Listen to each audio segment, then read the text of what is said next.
இன்னைக்கு இவ்ளோ சீக்கிரம் வந்துட்டீங்க, வேலை இல்லையா? அமீரா, இன்னைக்கு ஹிதாயத் சேனல்ல ஒரு வீடியோ போட்டிருக்காங்களாம். அப்படியா? என்ன வீடியோ? ஷைத்தான் நம்மள எப்படியெல்லாம் வழி கெடுக்கிறான்னு அந்த வீடியோல டீட்டெயிலா சொல்லியிருக்காங்களாம். நாம எல்லாரும் சேர்ந்து பார்க்கணும்னு தான் சீக்கிரம் வந்தேன். நீ அந்த டிவியை போடு. சரி போடுறேன். டேய் மாரித், என்னடா நடக்குது இங்கே? அஸ்ஸலாமு அலைக்கும் குழந்தைகளா, இந்த கதையில இப்லீஸும் அவனுடைய கூட்டாளிகளும் சேர்ந்து மனிதர்களை எப்படி ஏமாத்துறாங்க, எப்படி வழிகெடுக்கிறாங்கன்னு நம்ம பார்க்க போறோம். இது ஒரு கற்பனை கதை தான். இதுல வர்ற உரையாடல்கள் கற்பனையா இருந்தாலும் இதுல வர்ற ஷைத்தான்களோட பெயர்களும் அவர்களுடைய செயல்பாடுகளும் உண்மையானது. இது குர்ஆன், ஹதீஸ் மற்றும் மார்க்க கித்தாபுகளில் குறிப்பிடப்பட்டவையே. இப்லீஸ் நம்மளை எப்படி தப்பான வழிக்கு தள்ள முயற்சி செய்யறான், இதுல இருந்து நாம எப்படி தப்பிக்கணுங்கிறதையும் சொல்ற முக்கியமான கதை இது. அல்லாஹ்வுடைய தண்டனைகள் எப்படியெல்லாம் இருக்குங்கிறத பத்தியெல்லாம் சொல்ற கதை இது. அதனால நல்ல கவனமா பாருங்க. வாங்க கதைக்குள்ள போகலாம். நான் அங்க நரகத்துக்கு ஆள் பிடிக்க விழி பிதுங்கி வேலை செஞ்சிட்டு இருக்கேன். நீ என்னடான்னா இங்கே கால் மேல கால் போட்டுட்டு கச்சேரி நடத்திட்டு இருக்க? இல்ல தலைவரே, இந்த மனுஷங்களை எப்படிதான் வழி கெடுக்கிறதுன்னு தெரியாம யோசிச்சுட்டு இருந்த. யோசிச்சுட்டு இருந்தியா? தூக்கத்திலையா? காலம் மின்னல் வேகத்துல ஓடிக்கிட்டு இருக்குடா மாரித். மறுமை நாள் நெருங்கிட்டு இருக்கு. மறுமை நாள் வந்துடுச்சுன்னா நம்ம ஒன்னும் பண்ண முடியாது. அதுக்குள்ள எவ்வளவு பேரை நரகத்துக்கு கூட்டிட்டு போக முடியுமோ அவ்வளவு பேரை நம்ம பக்கம் இழுக்கணும்டா. நம்ம ஆளுங்க ஒவ்வொரு நாளும் லட்சக்கணக்கில் ஆட்களை வழிக்கெடுத்துக்கிட்டு இருக்காங்க. ஆனா உன்னால ஒரு சின்ன குழந்தைய கூட வழிக்கெடுக்க முடியாம திணறிக்கிட்டு இருக்க. என்ன செய்ய சொல்றீங்க இப்லீஸ் தலைவரே? அவங்க எல்லாம் இப்போ ரொம்ப விவரமா இருக்காங்களே. முட்டாளே, நீ இன்னும் பழைய காலத்திலேயே இருக்க. இப்போ மனுஷங்களை வழி கெடுக்கிறது ரொம்ப சுலபம்டா. நம்ம வேலையை செய்யறதுக்கு அவங்க கிட்டே ஒரு சூப்பர் மந்திர பெட்டி இருக்கு. மந்திர பெட்டியா? அதுக்குள்ள பூதம் ஏதும் இருக்குமா தலைவரே? பூதமாவது பிசாசாவது அது தாண்டா ஸ்மார்ட் போன். சும்மா விரலால இப்படி தள்ளிக்கிட்டே இருந்தா போதும். அதுல இருக்கிற ஷார்ட்ஸ், ரீல்ஸ், ஃபேஸ்புக், இன்ஸ்டாகிராம், இன்னும் சொல்லிக்கிட்டே போலாம். மணி கணக்குல மனுஷங்க அதுலயே மூழ்கி போயிடுவாங்க. நேரத்தையும் கெடுத்து தொழுகை இபாதத்தையும் கெடுத்து அவங்க மூளையவே மழுங்கடிச்சிடும். குழந்தை பருவத்துல இருந்தே இந்த செல்போன் அடிமைத்தனத்தை அவங்க மண்டையில நம்ம புகுத்துட்டோம்னா போதும். 5ல வளையாதது 50லயும் வளையாதுடா. அதிலேயே மூழ்கி போயிடுவாங்க.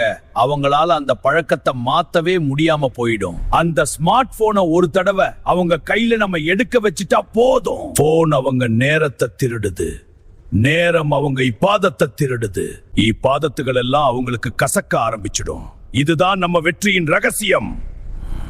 அல்லாவுக்கு கொடுக்க வேண்டிய நேரத்தை ஸ்மார்ட் போனுக்கு கொடுத்தா அப்புறம் நரகம்தான் அவங்க வீடு. இப்பவே இந்த ஸ்மார்ட் போன் எல்லா வீட்டுக்கும் போயிடுச்சு. சின்ன பிள்ளைங்கள இருந்து தாத்தா வரைக்கும் இத தள்ளாத ஆளுங்களே இல்ல. வீடியோஸ தள்ளிட்டு இருக்கோம்னு அவங்க நினைக்கிறாங்க. ஆனா நாம அவங்கள நரகத்துக்கு தள்ளிக்கிட்டு இருக்கோம்னு பாவம் அவங்களுக்கு புரியல. ஒரு போதை பொருள் எப்படி ஒரு மனுஷனோட அறிவை மழுங்கடிக்குமோ அதே வேலையத்தான் இந்த செல்போனும் செய்யுது. அத கையில எடுத்ததுக்கு அப்புறம் பக்கத்துல இருக்கிறவங்க கூப்பிட்டாலும் காதுல விழாது. பசி எடுத்தாலும் தெரியாது. தொழுகை நேரமே வந்தாலும் அந்த போனை விட்டுட்டு அவங்களால எந்திரிக்கவே முடியாது. அந்த ஸ்மார்ட் போன்ல நல்ல விஷயங்களும் இருக்குண்டா. ஆனா நம்ம வேலை என்ன தெரியுமா? அவங்க கண்ணுல அந்த நல்ல விஷயங்கள் படவே விடக்கூடாது. ஒருத்தன் ஒரு தடவை ஒரு தேவையில்லாத வீடியோவை பார்த்துட்டா போதும், அடுத்தடுத்து அதே மாதிரி 10,000 வீடியோக்களை அவன் கண்ணுல காட்டி அவன் அதுக்குள்ளேயே மூழ்கடிச்சிடணும். மனுஷனுக்கு அடுத்தவன் வீட்டுல என்ன நடக்குதுன்னு தெரிஞ்சுக்கிறதுக்கு ஆர்வம் அதிகம். அந்த பலவீனத்தை வச்சுதான் டே இன் மை லைஃப்னு ஒரு அனாச்சாரத்தை நம்ம பரப்ப விட்டு இருக்கோம். காலையில பெட்ல இருந்து எந்திரிக்கிறதுல இருந்து என்ன எல்லாம் பண்றாங்க, என்ன ட்ரெஸ் போடுறாங்க, என்ன சாப்பிடுறாங்க, எங்க போறாங்க, எல்லாத்தையும் உலகத்துக்கே வேடிக்கை காட்ட வைக்கிறோம். இது மட்டும் இல்லடா, இன்னும் நிறைய இருக்கு. Get ready with me, birthday party, pre wedding photo shoot, post wedding photo shoot, maternity photo ஷூட்னு எல்லாத்தையும் வீடியோஸ் எடுத்து உலகத்துக்கே காட்டுறாங்க. இதையெல்லாம் தப்புன்னு அவங்க நினைக்கவே கூடாதுடா. இதுதான் ஃபேஷன், இதுதான் சரியான முறைன்னு அடுத்த தலைமுறை பிள்ளைகளோட மண்டையில நாம புகுத்திட்டோம்னா அவங்களுக்கு வெட்கம்ங்கிற சொல்லே மறந்து போகும். அவங்களுக்கு வெட்கம் போனா நமக்கு என்ன லாபம் தலைவரே? முட்டாளே, ஒரு மனுஷன் கிட்ட இருந்து வெட்கம் போயிட்டா அவன் கிட்ட இருக்கிற ஈமானும் கூடவே போயிடும். அல் ஹயாஉ ஷுஅபத்துன் மினல் ஈமான். வெட்கம் ஈமானின் ஒரு பகுதி அப்படின்னு ஒரு ஹதீஸ் இருக்கு. இதுல இன்னொரு பெரிய வேடிக்கை என்ன தெரியுமா? இத செய்யறவங்கள மட்டும் இல்ல, இத யாரெல்லாம் வேடிக்கை பார்க்கறாங்களோ அவங்களையும் சேர்த்துத்தான் நரகத்துக்கு இழுத்துட்டு போறோம். வெட்கத்தை இழந்துட்டு அந்த ஈமான் இல்லாத கூட்டத்தை ஈஸியா நம்ம நரக பாதைக்கு அறுவடை செஞ்சிடலாம். தலைவரே, எனக்கு ஒரு சந்தேகம். இவங்களை நரகத்துக்கு கூட்டிட்டு போறதுனால நமக்கு என்ன லாபம்? நாம ஏன் இவ்வளவு கஷ்டப்பட்டு திட்டம் போடணும்? லாபமா? இது பழிவாங்கல் மாறி. அந்த ஆதம் படைக்கப்பட்டப்போ ஒரு சவால் விட்டேன், யா அல்லாஹ், உன் அடியார்களில் பெரும்பாலோரை உனக்கு நன்றி செலுத்தாதவர்களாக நான் ஆக்குவேன். அந்த ஆதம் படைக்கப்பட்டப்போ வானவர்கள்ல இருந்து எல்லாரையும் அவருக்கு சுஜூது செய்ய அல்லாஹ் உத்தரவிட்டான். ஆனா நான் மட்டும் செய்யல. ஏன்னா நான் நெருப்பால படைக்கப்பட்டவன், அவன் வெறும் மண்ணால படைக்கப்பட்டவன். அந்த தற்பெருமையால தான் அல்லாஹ் என்னை சொர்க்கத்தை விட்டு வெளியேற்றினான். யா அல்லாஹ், நீ என்னை சொர்க்கத்தை விட்டு வெளியேற்றி விட்டாய். இப்போது எனக்கு ஒரு வரம் வேண்டும். மறுமை நாள் வரை எனக்கு அவகாசம் கொடு. மறுமை நாள் வரை நான் பூமியில் வாழ்ந்து உன்னுடைய நேரான பாதையில் அவர்கள் செல்லாதபடி தடையாக அமருவேன். அவர்களுக்கு முன்னால் இருந்தும் பின்னால் இருந்தும் வலது மற்றும் இடது பக்கத்தில் இருந்தும் வந்து அவர்களை உன் பாதையை விட்டு தடுப்பேன். அவர்களை உனக்கு நன்றி செலுத்தாதவர்களாக நான் ஆக்குவேன்னு சொல்லி இந்த வரத்தை வாங்கினேன். அல்லாஹ் அந்த வரத்தை கொடுத்துட்டு என்ன சொன்னான்னு தெரியுமா? சரி, நீ கேட்ட அந்த அவகாசத்தை உனக்கு வழங்கினேன். ஆனால் ஒன்றை மட்டும் நன்றாக தெரிந்து கொள். என்னுடைய உண்மையான அடியார்கள், நல்லவர்கள் மற்றும் தூய்மையான உள்ளம் கொண்டவர்கள் மீது உனக்கு எந்த அதிகாரமும் கிடையாது. அவர்களை உன்னால் ஒருபோதும் வழிகெடுக்க முடியாது. யாரெல்லாம் உன்னை பின்பற்றி என் பாதையை விட்டு விலகுகிறார்களோ அவர்களையும் உன்னையும் கொண்டு நான் நரகத்தை நிரப்புவேன் அல்லாஹ் சொல்லிட்டான். நமக்கு தேவை அந்த வழிகெட்டவர்கள் தான். அன்னைக்கு நான் விட்ட சவாலை ஜெயிச்சு இந்த மண்ணால படைக்கப்பட்ட மனுஷங்களை எல்லாம் என்னோட நரக நெருப்புக்குள்ள இழுத்துட்டு வர்றது தாண்டா என்னோட ஒரே லட்சியம். இப்ப நம்ம ஆளுங்க எல்லாம் வருவாங்க, யார் யாரு எப்படி எல்லாம் வழிகெடுத்தாங்கன்னு சொல்லுவாங்க. அதையும் கேட்டு வச்சுக்கோ. நீயே ஒவ்வொருத்தவங்களோட பேரையும் அவங்களோட வேலையையும் சொல்லி கூப்பிடு. சரி தலைவரே, கூப்பிடுறேன். தாசிம், குடும்பத்தை பிரிப்பவன். என்னடா தாசிம், கொடுத்த வேலையை முடிச்சிடியா? இப்ளீஸ் தலைவா, ஐரோப்பாவில் இருந்து அமெரிக்கா வரைக்கும் இன்னைக்கு பல குடும்பங்களை சிதறடிச்சிட்டேன். கணவனும் மனைவியும் நேருக்கு நேர் பேசிக்காம ஆளுக்கு ஒரு போனை வச்சுக்கிட்டு அடுத்தவங்க வாழ்க்கையை பார்க்க வச்சேன். ஒரு சின்ன விஷயத்துக்கு கூட ஒருத்தர் வெறுக்க வச்சு பிள்ளைங்க பெத்தவங்க சொல் பேச்ச கேட்காம நடக்கிறதும் பெத்தவங்களை திட்டுறதும் எதிர்த்து பேசுறதுமா மாத்தி அந்த வீட்டையே ஒரு போர்க்களமா மாத்திட்டேன்.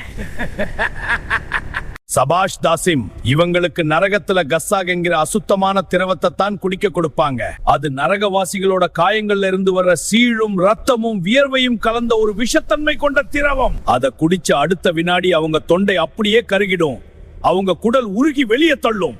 அவங்களுக்கு இந்த வேதனை தேவைதான். நீ போய் இன்னும் நிறைய பேரை வழிகெடுத்து விட்டு வா. அடுத்த ஆளை கூப்பிடு. சரி தலைவா. வல்ஹான், உழுவில் குழப்பம் விளைவிப்பவன். வா வல்ஹான், போன காரியம் வெற்றிதானே? வெற்றிதான் தலைவா. இன்னைக்கு பல வீடுகள்லையும் பள்ளிவாசல்கள்லையும் புகுந்து என் கைவரிசைய காட்டிட்டு வர்றேன். அவங்க மனசுல குழப்பத்தை ஏற்படுத்தி முழங்கை நனையல முகம் நனையலன்னு சந்தேகத்தை ஏற்படுத்திக்கிட்டே இருந்தேன். ஒரு மக்கு தண்ணிக்கு பதிலா ஒரு வாளி தண்ணியையே வீணாக்க வச்சுட்டேன் தலைவா. இன்னொரு பக்கம் சில பேருக்கு தண்ணிய ரொம்ப சிக்கனமா பயன்படுத்தணும்னு எண்ணத்தை விதைச்சேன். அவங்கள உழுவ அரைக்குறையா செய்ய வச்சேன். உழுவே சரியில்லைன்னா அப்புறம் எங்க இருந்து தொழுக முழுமையடைய போகுது? இப்படி உழுவையும் கெடுத்து தொழுகையும் கெடுத்து முழுசா வழி கெடுத்துட்டு ரொம்ப நிம்மதியா இங்க வந்துட்டேன் தலைவரே. சபாஷ் வல்ஹான். வீண் விரயம் செய்பவர்கள் ஷைத்தான்களின் சகோதரர்கள் அப்படின்னு குர்ஆன்ல இருக்கு. நம்ம சகோதரன் நம்ம கூடவே நரகத்துக்கு கூட்டிட்டு போயிடலாம். இவங்களுக்கு நரகத்துல தாகம் எடுக்கும்போது ஹமீம் என்கிற கொதிக்கிற செம்பு போன்ற தண்ணியைத்தான் குடிக்க கொடுப்பாங்க. தண்ணிய வீணாக்குன அந்த கைகளுக்கும் உழுவ அரைக்குறையா செஞ்ச அந்த பாதங்களுக்கும் நரகத்துல இரும்பு கொக்கிகளால ஆணி அடிக்கப்படும். போய் இன்னும் நிறைய பேரை நம்ம சகோதரர்கள் ஆக்கிட்டு வா. அடுத்த ஆளை கூப்பிடு. சரி தலைவா. கின்சப் மாயை காட்டி மனசை குழப்பி மற்றவர்களை ஏமாற்ற உதவி செய்பவன். கின்சப், உன் முகம் மலர்ச்சியை பார்க்கும்போதே தெரியுது நீ போன காரியம் வெற்றின்னு. சொல்லு, என்ன நடந்துச்சு? ஆம் என் எஜமானரே, நாம் வெற்றி பெற்றோம். இன்னைக்கு பல கோடிக்கணக்கான பேரை தொழுகையில வெறும் பொம்மைகளா மாத்திட்டு வர்றேன். அவங்க அல்லாஹு அக்பர்னு கை கட்டுன உடனே அவங்க வாழ்க்கையில மறந்த எல்லா விஷயங்களையும் ஒண்ணு விடாம ஞாபகப்படுத்தினேன். அவங்க போன்ல ஒரு நோட்டிபிகேஷன் வந்ததும் அவங்க மனசுல ஒரு தவிப்பை உண்டாக்கிட்டேன். யார் மெசேஜ் பண்ணிருப்பாங்க, யாரு கால் பண்ணிருப்பாங்க, ஒருவேளை முக்கியமான விஷயமா இருக்குமோ அப்படின்னு அவங்க எண்ணம் முழுக்க தொழுகையை விட்டுட்டு வெளியே அலைப்பாய வச்சேன். கடைசியில அவங்க தொழுகைங்கிறது வெறும் குனிஞ்சு நிமிர்ற உடற்பயிற்சியா மாத்திட்டு நிம்மதியா வந்துட்டேன் தலைவரே. சபாஷ் கின்சப். இவங்களுக்கு நரகத்துல வயல் என்கிற நரக பள்ளத்தாக்கு காத்துக்கிட்டு இருக்கு. அந்த பள்ளத்தாக்கோட வெப்பம் எப்படிப்பட்டது தெரியுமா? நரகமே அதோட வெப்பத்தை தாங்க முடியாமா ஒரு நாளைக்கு 400 தடவை பாதுகாப்பு தேடும். இவங்க தொழுகையை அலட்சியமா தொழுத அந்த பாவத்துக்காக அவங்க முதுகெலும்ப நரக நெருப்புல பழுக்க காய்ச்சி வளைப்பாங்க. உன் பணியை தொடர்ந்து செய்ப்போ. அடுத்த ஆளை கூப்பிடு. சரி தலைவா. அபியத், தற்பெருமை கொள்ள வைப்பவன். இப்ளீஸ் தலைவா, நீ வாழ்க, உன் புகழ் வாழ்க. டேய் அபியத், உன் வேலையை எங்கிட்டயே காட்டுறியா? சொல்லு, என்ன எல்லாம் செஞ்சுட்டு வந்த? தலைவரே, மனுஷங்க கிட்ட நான் தான் பெரிய அறிவாளி, நான் தான் பெரிய பணக்காரன். நான் செய்யற மாதிரி யாரும் தொழுக மாட்டாங்க, நோன்பு வைக்க மாட்டாங்க, தர்மம் செய்ய மாட்டாங்கன்னு இப்படியெல்லாம் பல எண்ணத்தை மனசுல விதைச்சேன். நானே எல்லாங்கிற ஆணவத்தை அவங்க தலையில ஏத்திட்டு சந்தோஷமா வந்துட்டேன் தலைவரே. சபாஷ் அபியத். இந்த தற்பெருமை இருக்கே, இதுதான்டா நம்ம பரம்பரை ஆயுதம். இந்த மாதிரி தற்பெருமை பிடிச்சவங்க மறுமையில எறும்பு உருவத்துல எழுப்பப்பட்டு எல்லாராலையும் மிதிப்படுவாங்க.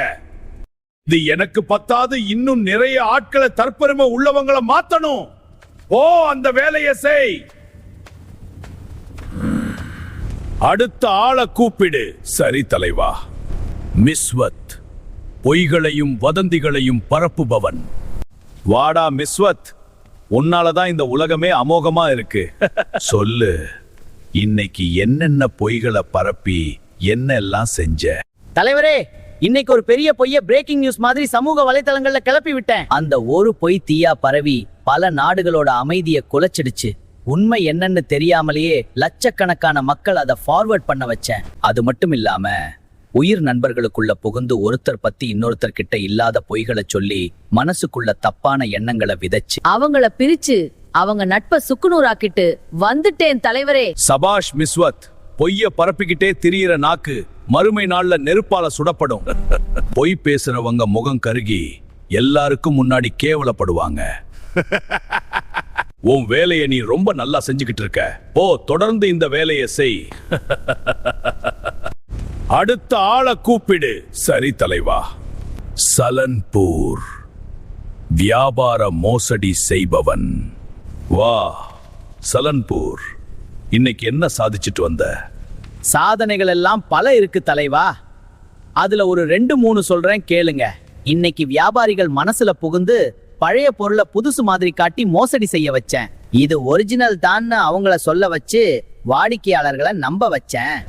அது மட்டும் இல்லாம பொருட்களோட எடையை குறைச்சு தில்லு முள்ளு பண்ண வச்சேன். அத்தியாவசிய பொருட்களை பதுக்கி வச்சு செயற்கையான தட்டுப்பாட்டை உருவாக்கி பயங்கரமான விலையேற்றம் செய்ய வச்சு மக்களை கஷ்டப்பட வச்சுட்டு வந்துட்டேன் தலைவா. சபாஷ் சலன்பூர். இவங்களுக்கு நரகத்துல பசி எடுக்கும் போது ஜக்கூம்ங்கிற முள் நிறைந்த கள்ளி மரத்தை தான் சாப்பாடா கொடுப்பாங்க.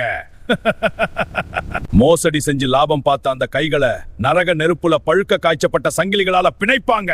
அளவு எடையில குறைவு செஞ்சவங்களுக்கு சஜ்ஜின் என்கிற ஆழமான நரக சிறை காத்துக்கிட்டு இருக்கு. நீ செஞ்ச வேலைகள் எல்லாம் என் உள்ளத்தை குளிர வச்சிருச்சு. போ, தொடர்ந்து செய். என்ன மாறி இப்போ எல்லாம் தெளிவா புரியுதா? இப்போ நல்லா புரியுது தலைவரே. இனிமே ஒரு நிமிஷம் கூட வீணாக்க மாட்டேன். சபாஷ் மாரித், காலம் ரொம்ப கம்மியா இருக்கு. நாம வழிக்கெடுக்க வேண்டிய ஆட்கள் இன்னும் கோடிக்கணக்கில் காத்துக்கிட்டு இருக்காங்க. கிளம்பு, போலாம்.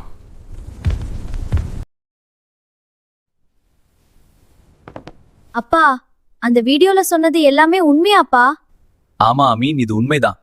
ஷைத்தான் நம்ம கிட்ட நேரடியா வந்து பாவம் செய்யன்னு சொல்ல மாட்டான்.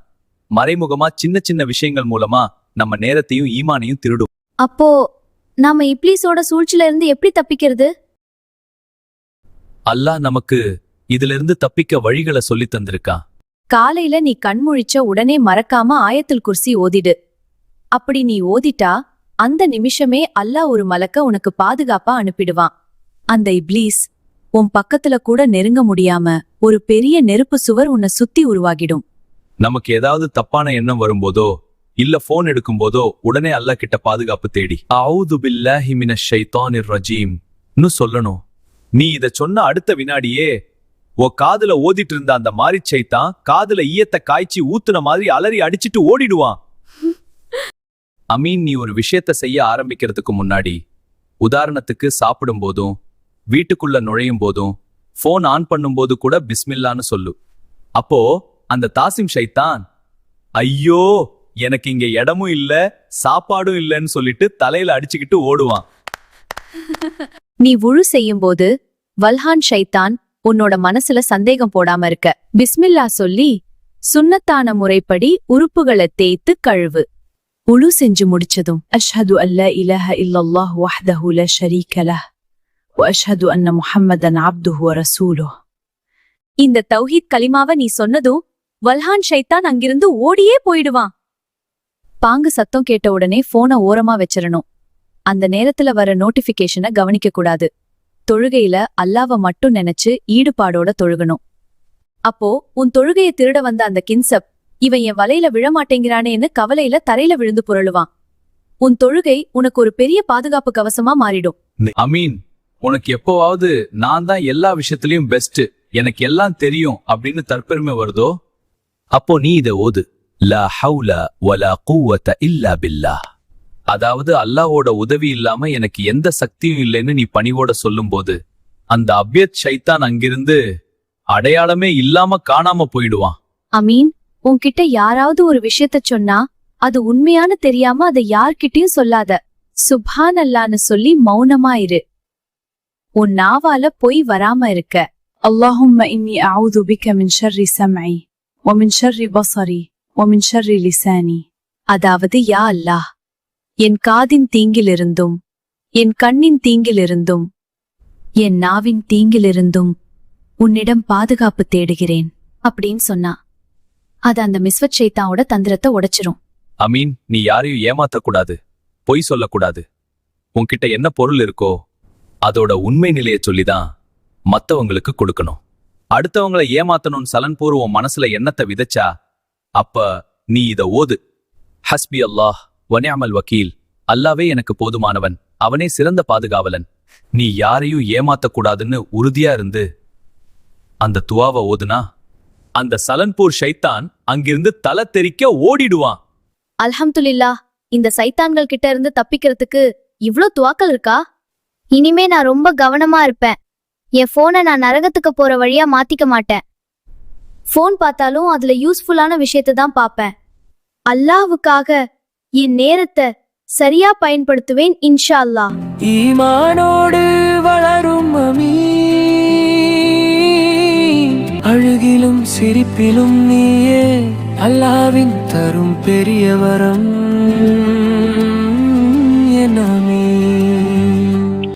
குழந்தைகளா, இது உங்க டர்ன். இந்த கதையில் இப்லீஸ் மற்றும் மாரித்தை தவிர வேறு எத்தனை குட்டி சைத்தான்கள் உள்ளன? Option A 4, B 5, C 8, D 6. சரியான பதிலை கமெண்ட்ல சொல்லுங்க. அல்லாஹு தஆலா குர்ஆனிலே எப்பொழுதெல்லாம் தண்டனைகளை பற்றி கூறுகிறானோ உடனடியாக அடுத்த ஆயத்துகளில் அவன் ரஹமத்தையும் கருணையையும் பற்றி கூறுவான். அதுபோல இந்த வீடியோவில் நாம் தண்டனை பற்றி பார்த்து விட்டோம். அதனால் அடுத்த வீடியோவில் அல்லாஹுவின் கருணையை பற்றி பார்ப்போம் இன்ஷா அல்லாஹ். இந்த கதை உங்களுக்கு பிடிச்சிருந்தா லைக் பண்ணி கமெண்ட் பண்ணி ஷேர் பண்ணுங்க. அஸ்ஸலாமு அலைக்கும்.